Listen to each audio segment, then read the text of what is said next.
Hello everyone. आज है 6 नवंबर और आज हम लोग एसए के टॉपिक पर डिस्कशन करने वाले हैं। जो लोग भी इस वीडियो को यूट्यूब पे देख रहे हैं वो भी अपने एसए की प्रिपरेशन जो है देख सकते हैं कि और लोग कैसे, मतलब इसको, इस सेशन को इसलिए रखा गया है ताकि आपको एक एसए के टॉपिक के बारे में भी जानकारी मिले। उसके लिए एक प्रॉपर कौन कौन से टॉपिक तैयार करने में बाद में आपको बता दूंगा। फिलहाल जो लोग भी जुड़े हैं हमारे साथ अभी इस क्लास में, उनसे उस टॉपिक के बारे में वो क्या समझ रखते हैं, वो ऐसे प्रिपेयर कर चुके हैं इन टॉपिक पे, तो अभी तक उन्होंने क्या सीखा है, क्या समझा है उस टॉपिक पे, उसके बारे में वो संक्षेप में 2 मिनट का समय रहेगा और वो बताएंगे। तो बिना देरी किए इस सेशन की शुरुआत करते हैं। और जो लोग भी पेपर 2 की तैयारी कर रहे हैं वो लोग भी ऐसे की प्रैक्टिस करते रहिए और आप इन पॉइंट्स को ऐड कर सकते हैं। ये अलग अलग लोग अलग अलग टॉपिक के बारे में बताएंगे, तो आप उन पॉइंट्स को अपने एस्से में इंक्लूड कर सकते हैं। जैसा कि बता चुका हूं पहले भी, फिर से बता दूं कि एस्से 3 भाग में आप उसका प्रस्तावना देते हैं, फिर उसका बॉडी पार्ट लिखते हैं और लास्ट में कंक्लूड करते हैं। जो उसका संदर्भ जो होता है वो भी आप उसका मतलब निष्कर्ष निकालते हैं। ओके, तो इस तरीके से आप लिखते हैं। तो इसी क्रम में सबसे पहले मैं नाम लूंगा और वो अपना टॉपिक बताएंगे कि इस टॉपिक पे वो बोलने जा रहे हैं और फिर वो शुरू करेंगे। चलिए, सबसे पहले मैं आमंत्रित करूंगा इस मंच पे शुभम मित्तल जी को। आइए शुभम जी। जी सर। हाँ, तो आप अपना टॉपिक सर का आई वुड नाम लाइक बताइए टू और आप शुरू कर सकते हैं। इंग्लिश हिंदी जिसमें भी आप बोलना चाहें आराम से, कोई आपको जज नहीं करने वाला है। आराम से आप बोलिए, शुरू हो जाइए। Yes sir. Sir it's a phase of learning, so I know nobody can जज। श्योर, टॉपिक का सर नाम आई वुड बता के लाइक आप टू बोलिए। Speak I would like to speak few lines on the topic environmental changes, effect of environmental changes on our environment. Sir, environment and its natural resources are like blessings for the humankind, and its importance can be understood by the fact that an individual cannot imagine his or her life without these natural resources. But with the increase in modernization and urbanization and technological advancement, these resources and our environment is at stake. And we are about to lose these resources very soon. No doubt, technology has positive and negative effects both, but its negative effects are ruining our environment very rapidly. For example, sir, with the expansion of these industries and factories, it pollutes our air, and uh, resultingly, it damages our air quality index. And another example could be, sir, uh, could be related to our mankind. Like we do some mistakes, we uh, we just burn waste products, and that smoke which comes out of it, it also ruins the quality of our air. And these kind of petty actions which we do, they harm our environment, and global warming, or that ozone layer, removal of ozone layer, or that thinning of its layer is the main result of our actions. And technological changes uh, has lots of negative effects on the environment. But as per our government policy, for example, sir, our government is promoting sustainable development.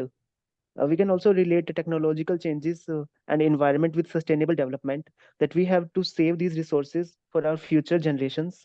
So we should not use these technologies in a very negative sense. We should use it for our betterment and for our nation's growth, rather than using it for our own material gains. That's it, sir. Thank you, sir. Okay, thank you, बहुत बहुत बढ़िया। आपने ये बिना देखे बोला है, ये सुनिश्चित कर लिया है आप पहले। यस यस सर, मैंने इस पे लिखा, उसके बाद अब जो मेरे दिमाग में पॉइंट्स आए बिल्कुल वो बिल्कुल मैंने ऐसे ही बोले बोलना सर। है। और काफी बेहतरीन आपने बोला, बहुत ही अच्छा बोला और बिना देखे और एक तरीके से लय में बोला है। आप क्रम में जितने भी चीजें कह पाते, ऐसे भी अगर किसी को भी अच्छे अच्छे लिखने वाले को भी अगर 2 मिनट का समय दिया जाए और बोलने को कहा जाए तो वो कहीं ना कहीं लड़खड़ाएंगे और पॉइंट मिस वो हो जाते हैं, माइंड से मिस हो जाते हैं। फिर भी आपने बहुत अच्छा बोला है। ठीक है, बहुत बहुत धन्यवाद शुभम जी। और आपका टॉपिक था, फिर से आप बता दीजिए। आपने बोला टेक्नोलॉजिकल एडवांसमेंट का क्या इंपैक्ट है इन्वायरमेंट पे, इस पे आपने बोला है। Right sir. ओके, ठीक है, धन्यवाद।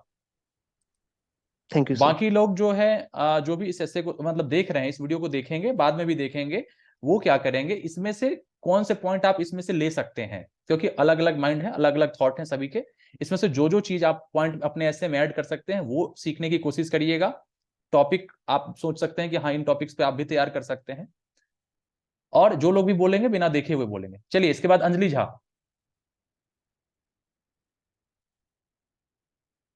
आइए अंजलि जी।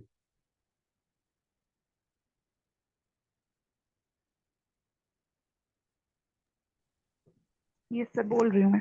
हाँ, टॉपिक का नाम अपना बता के आप बोलिए। मैं टाइमर आपका स्टार्ट करता हूँ।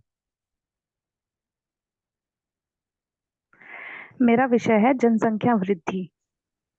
भारत के सामने अनेक समस्याएं चुनौती बनकर खड़ी हैं। जनसंख्या विस्फोट उनमें से सर्वाधिक भीषण है। आज विश्व का हर छठा नागरिक भारतीय है। विश्व की जनसंख्या 8 अरब के आंकड़े को पार कर गई है। संयुक्त राष्ट्र के अनुसार भारत दुनिया का सबसे अधिक जनसंख्या वाला देश बन गया है। इसके बाद भारत की आबादी 2064 तक लगातार बढ़ती रहेगी। दुनिया की आबादी 7 से 8 अरब होने में लगभग 12 वर्ष लगे हैं और इसमें सबसे अधिक योगदान भारत का रहा है। ऐसे में जनसंख्या नियंत्रण की नीति अत्यंत आवश्यक हो गई है। संयुक्त राष्ट्र जनसंख्या कोष ने इसकी व्याख्या करते हुए कहा है कि 8 अरब उम्मीदें, 8 अरब स्वप्न और 8 अरब संभावनाएं। इसका सीधा अर्थ यह है कि दुनिया में जो भी बच्चा जन्म लेता है उसके साथ उम्मीदें, स्वप्न और संभावनाएं जुड़ी है। इसलिए यूएन ने दुनिया की आबादी 8 अरब हो जाने को मानवता के लिए एक अहम पड़ाव मानता है, जिसमें घटती गरीबी, लैंगिक समानता, स्वास्थ्य सेवाओं में सुधार और शिक्षा का विस्तार जैसी उपलब्धियां शामिल हैं। ज्यादा महिलाएं जीने में सक्षम हैं, ज्यादा बच्चे जीवित रह पा रहे हैं और लोग दशकों तक स्वस्थ जीवन जी पा रहे हैं। दुनिया की आबादी 8 अरब हो जाने को मानव सभ्यता के विकास के दृष्टिकोण से खुशी का पल इसलिए भी माना जा रहा है क्योंकि यह सर्वाधिक स्वास्थ्य, पोषण, व्यक्तिगत स्वच्छता आदि में दुनिया के देशों द्वारा सुधार किए जाने के कारण ही संभव हुआ है। हालांकि भारत का दुनिया का सर्वाधिक आबादी वाला देश बनना कोई उपलब्धि नहीं, बल्कि यह आबादी देश के आने वाले वर्षों में गंभीर चुनौती न बन जाए। भारत को जनसंख्या नियोजन के लिए अभी से ठोस कदम उठाने होंगे। भारत में फिलहाल दुनिया की सबसे ज्यादा युवा आबादी है, लेकिन इसका देश के विकास में भरपूर लाभ कैसे लिया जाए, यह हमारे तंत्र की गंभीर चुनौती है। इसके लिए ऐसे विशेष उपायों पर ध्यान केंद्रित करना होगा जहां उनके लिए समुचित शिक्षा तथा रोजगार के पर्याप्त अवसर उपलब्ध हों। इसके अलावा उद्योग व्यापार को बढ़ावा देने के भी विशेष उपाय करने की दरकार है, ताकि देश में कृषि क्षेत्र में जरूरत से ज्यादा आबादी की निर्भरता को कम कर उसकी उत्पादकता का सही इस्तेमाल किया जा सके। माना जा रहा है कि भारतीयों की 80% ओके, समस्याओं का बड़ा कारण जनसंख्या पर अंकुश न हो पाना है। ठीक है। ठीक है अंजलि जी, बहुत बढ़िया। आपने देख के पढ़ा? Yes sir. हाँ बिल्कुल इसमें लग रहा था वो। डेटा था। हाँ हाँ बिल्कुल लग रहा था वो, क्योंकि कोई इंसान ऐसे लगातार नहीं बोल पाता है। ठीक है, कहीं ना कहीं वो होगा। खुद से बोलना था अंजलि जी, खैर आपने अच्छा बोला, जो भी है देख के आपका अपने ऐसे तैयार किया गया था। खुद से बोलना था, मैंने खुद से बोलने को ये मौका सर दिया था। ऐसे खुद तैयार किया था मैंने। हाँ ठीक है इसमें ठीक है। बहुत सारे मेरे शब्द हैं, लेकिन डेटा था, इस वजह से मैंने देख के बोला। कोई दिक्कत नहीं है। चलिए ठीक है, बाकी जो लोग भी बोलेंगे खुद से बोलेंगे। बहुत बढ़िया, प्रयास सबका अच्छा था। ठीक है, धन्यवाद। हाँ, इसके बाद प्रखर गुप्ता।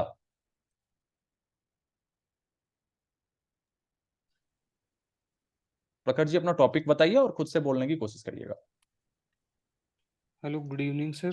हाँ गुड इवनिंग, बताइए। Today, my topic for essay is effects of technological developments on the environment. In the last few decades, we have seen a great advancements in the field of technology. Be it, for example, mobile phones, computers, laptops, automobiles, IT sector, and so on. But all these technological advancements have both positive as well as negative impacts on the humans. But the effects on humans mostly depends on how a person uses these electronic gadgets. But as far as effects on the environment is concerned, I personally feel that this technological advancement mostly has negative impacts on the environment with a very few positive impacts. So first I will talk about the negative impacts. So let's take the example of mobile phones. Today almost everyone in the society is having a mobile phone, be it a 12-year-old child or a poor to poorer person living in a city area, or some farmer living or tribal living in some remote areas. Everyone is having a touchscreen mobile phone. Almost every month, every mobile company launches a new model of the mobile phones in every economic range. And as the economic buying capacity of the public in India, in developing countries like India is increasing, so people tend to change their mobile phones very often than needed. So the old mobile phones are hardly of any use to anyone. So this creates a huge amount of e-waste in the country, which is very hard to be disposed of. Developed countries like America are already facing a huge problem of disposing this e-waste, as this e-waste is very hardly degradable and also causes soil pollution. Another negative impact of this advancement is in the automobile sector. So let's take back to 40 to 50 years back. How many of us had cars in our homes? Although most of us lived in joint families, but nowadays most of us are living in nuclear families with commonly 4 to 5 people in a family, and almost every household is having a car, or at least a simple four-wheeler car. This extensive huge number of cars on roads not only created a traffic jam like situation in cities, but it also creates a huge amount of air pollution plus noise प्रखर जी pollution. इसको sum up कर लीजिए 2 line में, जो आप कहना चाह रहे हैं, कंक्लूजन इसका बता दीजिए. In conclusion, I would like to say that we should try that technical advancements is needed for advancement of a society, but we should try to take some measures so that the problems on environment occurs less, or occurs as less as possible. Government and normal public should take such measures. Thank you, sir. Okay, बहुत बढ़िया प्रखर जी. किताबों का सहारा लिया या खुद से बोला आपने? नहीं सर, मैंने लिखा भी खुद से था और मैं बोला भी खुद से ही है. बिना देखे बोला आपने? हाँ सर, बिना देखे और लिखा भी बिना देखे था, इंटरनेट से कुछ इसमें बिल्कुल बिल्कुल बिल्कुल, बहुत बढ़िया, बहुत ही अच्छा बोला है आपने, और बिना झिझक के बोला. ये बहुत अच्छी बात है, क्योंकि मैंने पहले ही बता दिया ना आपको कि सबको कि अच्छे से अच्छा लिखने वाला भी है ना, बोलने की जब बारी आती है वो लड़खड़ा जाता है. तो सामने आके इतना भी कहना बहुत अच्छी बात है. ठीक है, धन्यवाद. इसके बाद गुड़िया कुमारी, आइए. सर, मैं अभिव्यक्ति की आजादी के बारे में बोलूं? हाँ बिल्कुल, आप बोल सकते हैं. व्यक्ति की आजादी के बारे में बोलिए, और आपके शब्द अपने होने चाहिए, ठीक है? कहीं से कोई आपको देखना नहीं है. जी सर. ठीक, शुरू हो सर, जाइए जल्दी से, अभिव्यक्ति 2 की मिनट का समय आजादी. आपके पास है. अभिव्यक्ति की आजादी. आजादी एक ऐसा शब्द है जो हर मनुष्य को, हर पशु को, पक्षी को, सभी को प्रिय होता है. और जहां तक बात रही अभिव्यक्ति की आजादी, तो हर मनुष्य को अभिव्यक्ति की आजादी मिलनी ही चाहिए, चाहे वो कोई भी क्षेत्र हो, चाहे वो समाज का क्षेत्र हो, कार्य क्षेत्र हो, घरेलू हिंसा के क्षेत्र में हो, भ्रष्टाचार के क्षेत्र में हो, या पारिवारिक क्षेत्र में हो. सभी जगह हमें अभिव्यक्ति की आजादी होनी चाहिए, क्योंकि ईश्वर ने जब हमें मनुष्य रूप में बनाया, तो हमारे अंदर खास जो विशेषता हमारे अंदर है, वो यही है कि हमारे और जानवरों में जो खास विशेषता है वो यही है कि हम अपनी बातों को अभिव्यक्त कर सकते हैं और समाज के सामने रख सकते हैं, जबकि जानवर जो है उनके अंदर अभिव्यक्ति की आजादी नहीं है. अगर हम समाज के क्षेत्र में देखें, तो वहाँ क्या होता है कि समाज में बहुत से ऐसे निचले तबके के लोग होते हैं जिन्हें दबाया जाता है. अगर उनको जब दबाया जा रहा है, तो बाकी सारे लोग जो है वो खड़े होकर उनके ऊपर हो रहे अत्याचार को देखते हैं. तो ऐसी स्थिति में जो लोग देख रहे हैं उनको उनके खिलाफ में आवाज उठाना चाहिए, लेकिन वहां पर वो अपनी अभिव्यक्ति की आजादी नहीं करते हैं।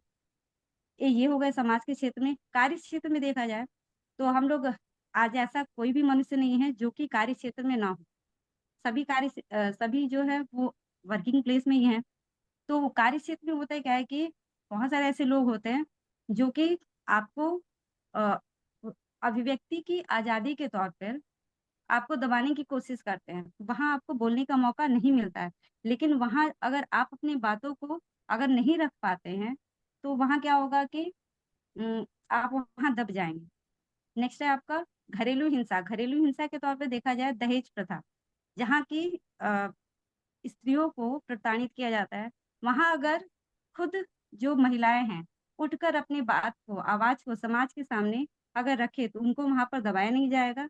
पारिवारिक क्षेत्र में देखा जाए तो जैसा कि हमारा देश भारतवर्ष एक संयुक्त परिवार के तौर से ही रहता है यहाँ पर, तो यहाँ पर भी घरेलू तौर से बहुत सारे ऐसे हिंसा के मामले आते हैं, जहाँ पर कि हम अगर अपनी अभिव्यक्ति की आज़ादी को अगर दिखाएँ, अगर बात करें, तो मामले को सही तौर से उसको उम, उसको सही तौर से सामने सुलझाया जा सकता है। ओके, तो इस तरह से देखा निष्कर्ष जाए तो निकालिए इसका, अभिव्यक्ति निष्कर्ष आज़ादी, बता दीजिए। अतः निष्कर्ष के तौर पे हम यही कह सकते हैं कि अभिव्यक्ति की आज़ादी हर मनुष्य को प्रिय होती है, चाहे वो कोई भी क्षेत्र हो, उन्हें अभिव्यक्ति की आज़ादी मिलनी चाहिए ताकि वो अपनी बातों को लोगों के सामने रख सके और वो आने वाले समय में किसी के सामने दबे नहीं और आज़ादी के साथ वो जैसे कि हमारा देश भारतवर्ष आज़ाद देश है, तो जब सभी को आज़ादी मिला हुआ है, तो हमें अपनी अभिव्यक्ति की आज़ादी के साथ ही इस देश में आगे हमें भी बढ़ते रहें। ठीक है, सर बहुत बहुत धन्यवाद धन्यवाद। गुड़िया जी, बहुत अच्छा बोला आपने।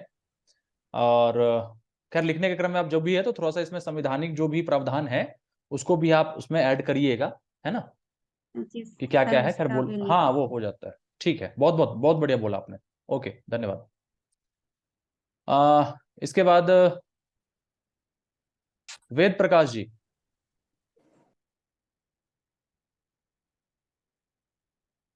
वेद प्रकाश जी, आवाज आ रही है आपको? हाँ जी सर, अच्छा। हाँ आइए। जी सर, मैं ग्लोबल वार्मिंग वार्मिंग पर बोलना चाहूंगा। ओके ठीक है, बोलिए, 2 मिनट का समय आपके पास है, बोलिए। ओके जी। ग्लोबल वार्मिंग आज वैश्विक एक समस्या के रूप में उभर कर आ रहा है। इसके प्रमुख रूप से यानी ग्रीन हाउस गैसेज और मानवीय कारण भी है, जो कि मानवीय कारणों में शहरीकरण है, वनों का काटना है और वाहनों का अत्यधिक यूज से जो CO2 का उत्सर्जन हो रहा है वो भी एक प्रमुख कारण बन रहा है। इस प्रकार से कह सकते हैं कि जो हर साल औसत औसत तापमान 1 डिग्री सेल्सियस बढ़ रहा है। इससे बहुत ही हानियां होने वाली है भविष्य में।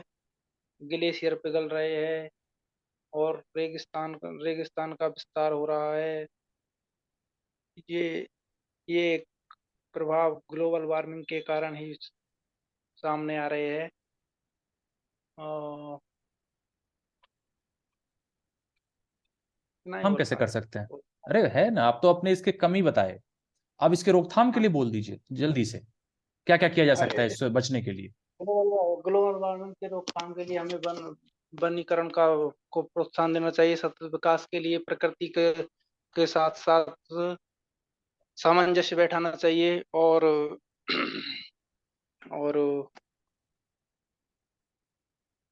ग्रीन हाउस गैसों के उत्सर्जन को कम करना चाहिए। लोगों को जागरूक कर सकते हैं, ठीक है। लोगों और को जागरूक करना चाहिए और रिसाइकेबल चीज का, एक चीज को बार बार क्या कर सकते हैं हम, रिसाइकल करके फिर से उसका यूज कर सकते हैं, है ना। हाँ, या 3R का प्रयोग करके रिड्यूस हाँ रिसाइकल, इसको फॉलो करना चाहिए। बिल्कुल, और यही सब कुछ कुछ पॉइंट्स और ऐड कर नवीकरण सकते हैं। हाँ, नवीकरणीय ऊर्जाओं को लोगों के बीच प्रोत्साहन जागरूकता देना। फैलाइए, पेड़ पौधे लगाने के लिए वो जागरूकता फैलानी चाहिए, है ना। नवीकरणीय ऊर्जाओं का बढ़ावा देना चाहिए, जिनमें सौर ऊर्जा हाँ, है, पवन सबसे अच्छा ऊर्जा पॉइंट। है। और पर्सनल व्हीकल की जगह ज्यादा से ज्यादा कोशिश करनी चाहिए कि हमें पब्लिक ट्रांसपोर्ट का यूज करें, जिससे क्या हो कि पोल्यूशन का भी थोड़ा सा कंट्रोल रहे, है ना। ये सब ढेर सारे पॉइंट्स है, उसको ऐड कर सकते हैं। ठीक है वेद जी, बहुत बढ़िया, बहुत बहुत धन्यवाद। इसके बाद गौरव सोनी जी, आइए, जी सर। रखिए अपने विचार, किस टॉपिक पे रखना चाहते हैं। मैं कॉमन सा टॉपिक भ्रष्टाचार ही उठा लेता हूँ बिकॉज ठीक है, 2 मिनट के अंदर इसको उठा के पटक दीजिए, चलिए। ओके। भ्रष्टाचार पे मैं बात करना चाहूंगा। भ्रष्टाचार, जैसा कि हम सब जानते हैं, भ्रष्टाचार का मुख्य अर्थ होता है भ्रष्टाचार शब्द की उत्पत्ति भ्रष्ट धन आचरण, यानी भ्रष्ट यानी बुरा, और आचरण यानी हमारा क्रियाकलाप। तो जब हमारे दैनिक जीवन में हम किसी ऐसे तरीके से या नियमों के विरुद्ध जाकर किसी भी कार्य को करते हैं, उसे भ्रष्टाचार की श्रेणी में डाला जा सकता है। आजकल एक गलत कल्पना बन चुकी है कि भ्रष्टाचार यानी शासकीय सरकारी कार्यालयों में 200, 500, 1000, 2000 रुपए देकर जो काम किए जाते हैं, सिर्फ उसे भ्रष्टाचार की श्रेणी में जनरली लोग देखा करते हैं। किंतु भ्रष्टाचार सिर्फ वह नहीं, यह एक बहुत छोटे सीमा है भ्रष्टाचार की। यदि भ्रष्टाचार के वृहद रूप में देखें तो हम दैनिक जीवन में कई ऐसी जगह हैं जहां भ्रष्टाचार करते हैं। इसे अगर हम अलग अलग भागों में विभाजित करें तो आर्थिक भ्रष्टाचार, राजनीतिक भ्रष्टाचार, भ्रष्टाचार को जीवन के एक हिस्से के रूप में, और इनको मैं डिस्क्राइब भी करना चाहूंगा। जैसे आर्थिक भ्रष्टाचार को, जिसे हम जनरली पैसे के मामले में कहते हैं, शासकीय कार्यालयों एवं अन्य सरकारी योजनाओं में, जिस तरीके से हमारे पूर्व प्रधानमंत्री राजीव गांधी ने भी एक समय कहा था कि जब मैं ऊपर से 1 रुपए भेजता हूँ, 100 रुपए भेजता हूँ, तो वो कंसर्न व्यक्ति के पास 1 रुपए पहुंच पाता है। इस भ्रष्टाचार से निपटने के लिए भारत सरकार विभिन्न विभिन्न रूपों में अलग अलग तरीके से कार्य भी कर रही है। और उसी का परिणाम है कि जैसे आज डिजिटलाइजेशन का उपयोग करके हम आज के समय में डिजिटलाइजेशन का उपयोग करके जहां 100 रुपए डायरेक्ट बेनिफिट ट्रांसफर के रूप में हम लोगों तक दे पा रहे हैं, तो ये उसके कारण और निदान हुए। दूसरा, एक बचपन से हम देखते आ रहे हैं कि हम बच्चों को पकड़ाते हैं कि भाई बेटा चॉकलेट दूंगा अगर तू ये काम करेगा, चॉकलेट। तो बच्चों को हम एक तरीके से भ्रष्टाचार ही करते हैं, बच्चों को हम लालच देकर यह सब काम कराते हैं, जिससे टेंडेंसी उनकी जनरेट होती है भ्रष्टाचार के प्रति। तीसरा, राजनीतिक भ्रष्टाचार के रूप में बात करना चाहूंगा। राजनीति एकमात्र ऐसा क्षेत्र है, हम किसी भी अधिकारी, कर्मचारी, इवन चपरासी भी बनना हो हम, तो उसके लिए भी अलग अलग एग्जाम है। एसएससी के, चूंकि हम ऐसा भी एसएससी की तैयारी कर रहे हैं, एसएससी पर ही अगर पॉइंट करें तो एसएससी में सीजीएल, सीएचएसएल, जीएसटी, एमटीएस तक की परीक्षाएं होती हैं, और एमटीएस के बाद आप सपोर्टिंग स्टाफ में जाते हैं। लेकिन राजनीति के लिए ऐसी कोई परीक्षा नहीं बनी हुई है। एक अंगूठा छाप आदमी भी बड़े बड़े मंत्री और प्रधानमंत्री के पद तक पहुंच सकता है। तो इन सब समाप्त करिए अब भ्रष्टाचार से निपटने के लिए हमें इन सब सारी कुछ व्यवस्थाएं हैं, कुछ नए नियमों को लाना होगा, जिसमें राजनीति के रूप में कोई परीक्षा का आयोजन, जिससे विभिन्न स्तरों पर राजनीति में चुनाव लड़ने के लिए कोई एक परीक्षा हो, जिसे पास करने के बाद लोग अपने क्षेत्र में जाएं। ओके, बहुत बढ़िया बोला गौरव जी आपने। कुछ चीजों को मैं वो कर दूं आपको, जैसे कि एक चीज है कि जैसे कि बच्चों को वो कहते हैं ना, एक जैसे बीएड मैंने किया है, उसमें भी हो गया है, वो एक पुनर्बलन है। जैसे बच्चों को आप कहते हैं ना ये करो तो ट्रॉफी, वो एक प्रोत्साहन के तौर पे वो किया जाता है। ठीक है, वो कहीं ना कहीं, वो जो है ना, वो कहीं ना कहीं उस चीज को, मतलब आपके परफॉर्मेंस लेवल को बढ़ाता है। जैसे अभी वर्ल्ड कप चल रहा है, वर्ल्ड कप में अगर आप कहेंगे कि आप जीतोगे तो आपको गोल्ड मेडल मिलेगा, या ओलंपिक में गोल्ड मेडल, तो वो क्या है ना, वो आपको बढ़ाता है। एक चीज और, इस कॉन्सेप्ट को थोड़ा सा सही करना चाहूंगा आपके, कि राजनीति का ठीक है एक पैमाना होना चाहिए, लेकिन वो है कि अगर क्या पढ़े लिखे लोग भ्रष्टाचार नहीं कर रहे हैं? क्या आप कोई आईएएस को भ्रष्ट नहीं देखा है आपने? तो वही है कि भ्रष्टाचार का शिक्षा से एक तरीके से कुछ नहीं, वो कहा ना आपने शुरुआत में ही, आचरण पे है कि आप कोई एक पढ़ा लिखा इंसान भी भ्रष्टाचार कर सकता है, अनपढ़ व्यक्ति भी भ्रष्टाचार कर सकता है। ठीक है, चलिए, बाकी बहुत अच्छा बोला आपने, फिर इस पे कभी विशेष चर्चा बाद में किया जाएगा। समय कम है, और कौन बच गए? कोई रह गया क्या, ये सभी से हो चुका? कौन रह गया? प्रशांत पांडे, चलिए प्रशांत पांडे, और कौन रह गया? प्रतिभा जी। चलिए प्रतिभा जी, आप ही पहले 2 मिनट बोल लीजिए, फिर प्रशांत जी आपका नंबर होके इसके बाद समाप्त कर देंगे। चलिए। सर, मैं सोशल मीडिया पे बोलना चाहूंगी कि सोशल मीडिया जो समाज के लिए वरदान है या अभिशाप है। हाँ, तो जल्द सर से जल्द 2 सोशल मिनट में समाप्त मीडिया कर जो है, लीजिएगा। हाँ, तो सोशल मीडिया जो है वो एक मतलब समझिए वो एक जाल है, वेबसाइट और एप्लीकेशनों का एक जाल है, जिसमें हम जिस जाल के माध्यम से हम पूरी दुनिया से जुड़े हुए हैं। और इससे हम क्या करते हैं कि हमारा जो ये एक इस तरीके का आभासी जाल है, जिसमें हम एक दूसरे को उतना जानते पहचानते नहीं है, फिर भी हम लोगों से जुड़े हुए होते हैं, और एक हमको एक बहुत बड़ा मंच देता है, जिस मंच के माध्यम से बहुत सारे लोग जो हैं वो अपनी अपने प्रतिभा, अपने कौशल वगैरह बाकी चीजों को भी उससे प्रदर्शित कर रहे हैं।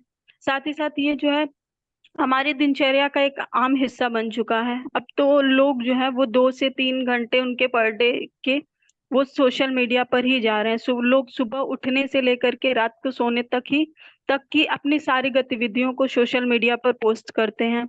वो कहाँ जा रहे हैं, कैसे क्या कर रहे हैं, वो सारी चीजों को वो सोशल मीडिया पर पोस्ट करते हैं। सोशल मीडिया के कुछ लाभ भी हैं, जैसे कि वो एक लोगों को एक मंच दे देता है, और साथ में जैसे ऑनलाइन स्टडीज का भी वो माध्यम बन चुका है। बहुत सारे ऐसे स्टूडेंट्स हैं जिनको पढ़ाई के लिए चीजें नहीं मिल पाती हैं, तो वो यूट्यूब, जो कि हमारे देश में 2006 में आया, उसके माध्यम से बहुत सारे स्टूडेंट्स पढ़ाई कर रहे हैं। और फिर व्हाट्सएप जो है वो भी वो जो हमारे देश में वो 2009 में आया, और व्हाट्सएप के माध्यम से भी एक पूरा समझ लीजिए सिस्टम चल रहा है। उसमें बहुत सारी चीजें उसके माध्यम से चल रही है, तो कहीं कहीं ये हमारे लिए लाभकारी भी है। और कृषि के क्षेत्र हुआ या आईटी या कोई भी क्षेत्र, हेल्थ केयर है, अभी कोरोना जैसी महामारी आई थी तो उसमें भी बहुत सारी चीजें वर्चुअली जो आयोजित की गई, वो भी सोशल मीडिया के माध्यम से ही बहुत सारी सरकारी योजनाओं को भी प्रसारित किया गया। लेकिन साथ में ये है कि सोशल मीडिया कुछ उसके मतलब उसकी हानियां भी हैं, जैसे कि वो हमारा कीमती समय ले रहा है।